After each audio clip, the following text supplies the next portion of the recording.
Alden Richards, bakit nga ba tila naging emosyonal maging si Mama Ten sa kanila pong pabazar ngayong gabi, ang kaganapan. But before that, if you haven't subscribed yet to my YouTube channel, please don't forget to like, share, and subscribe at i-hit mo na rin ang notification bell for more showbiz updates.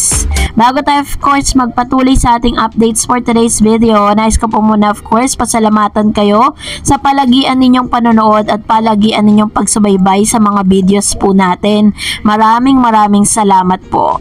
At namataan nga si Mr. Alden Richards na nagpupunas pa ng kanyang luha, maging si Mama Ten matapos maganap yung kanilang pabasar. Naging emosyonal nga si Mama Ten at si Alden dahil dito, panoorin po natin.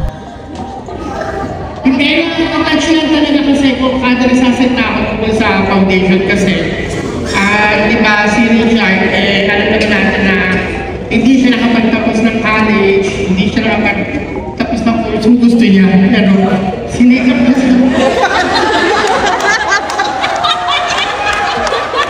sinikap niya na makatulong sa iba, inungan niya yung iba kasi gusto niya yung pangarap niya, maabot niya mga tao natutulungan niya ngayon.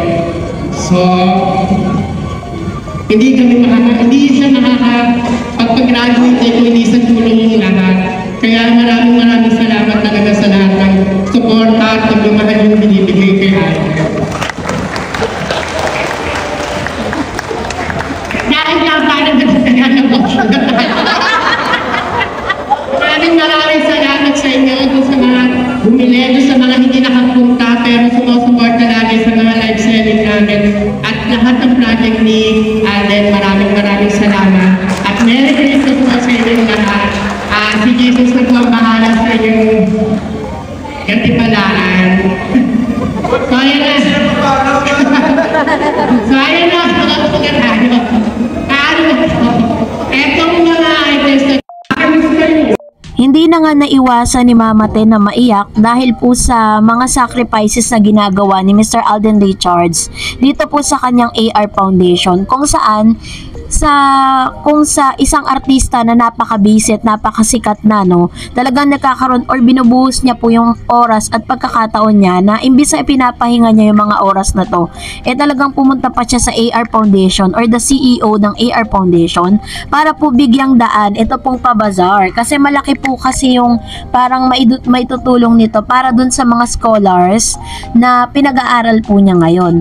So napaluha nga itong si Miss Mama Ten ng alalahanin ang ilan sa mga pagkakataon kung bakit si Alden Richards nga hindi nakatapos sa pag-aaral.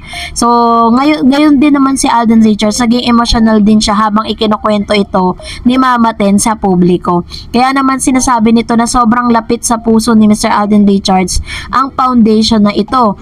Kung matatandaan po ninyo, may mga interview si Alden Richards sa sinabi niya po doon na talagang isa sa mga main goal ng kanya pong AR Foundation ay pag-aralin ang mga less fortunate people. If you remember one of his interview with Miss Tony Gonzaga, sinabi niya doon na sinasabi daw ng lahat na hindi raw hadlang ang kahirapan, pero yun pinabulaanan niya yon. Sabi niya hadlang po ang kahirapan sa pag-aaral. So dahil po dito, dahil nagkaroon na siya ng mas maraming budget at talagang biniyayaan siya ng Diyos ng maraming proyekto, isa sa pinaka main goal niya is yung isang bagay na hindi niya nagawa noon ay ipinararanas niya sa ibang mga estudyante na less fortunate dahil minsan ay naging isa siya sa mga kabataang ito.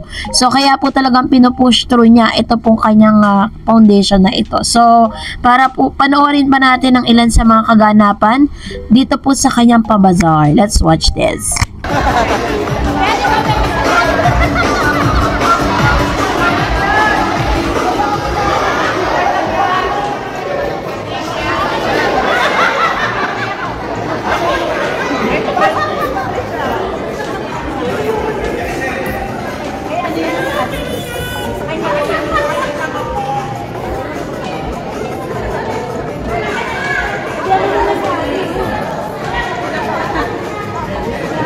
Okay, last 10. Pakihawakan po ang ano.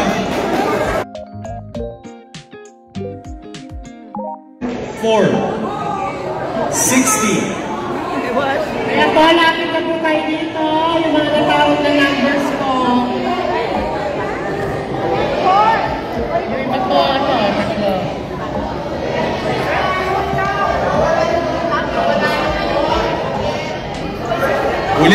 22, 17, 64, 8, 88, 73, 84, 71, 04, 60.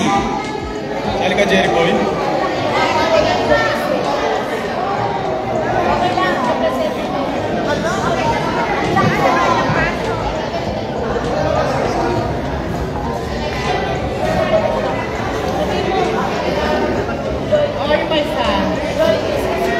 Lima pa. Lima pa po. Lapit na po kayo.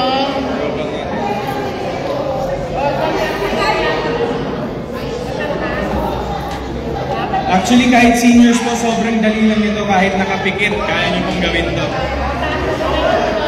Tatawagin ko yung number ng last 10, ha? Sino si 60? Number 60. Asan po number 60? 60, ma'am? Ayan, kasali po kayo. Ayan, 60. Sino si number 4? 04. Si Neil. 71? 71. 71. Si Kakay, not listening.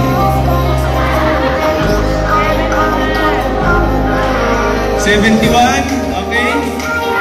84. 73. Very good. 88. 88, nasaan? Double 8. 88 po. Sino yung 88? Sige, pag ayaw ng 88. Ah, si Ate Roda. Si Adi ang 88.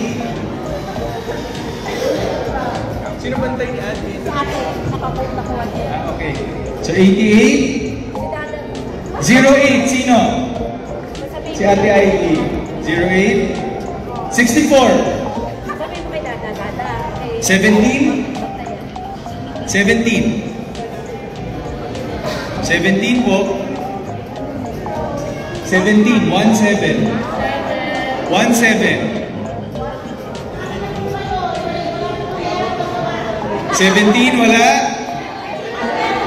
Andun yung second. Ah, okay, okay. 22. So roll call ulit para sure. 26, sino po? 26. 26. Pero kung nagustuhan mo ang video na ito, huwag mo kalimutang mag-like, mag-share, at mag-subscribe, at i-follow mo na rin ang aking Facebook page, DarEdsTV. And also, I have my TikTok account, which is DarEdsTV. Pwede nyo rin po akong i-follow doon. Thank you for watching, guys. God bless everyone!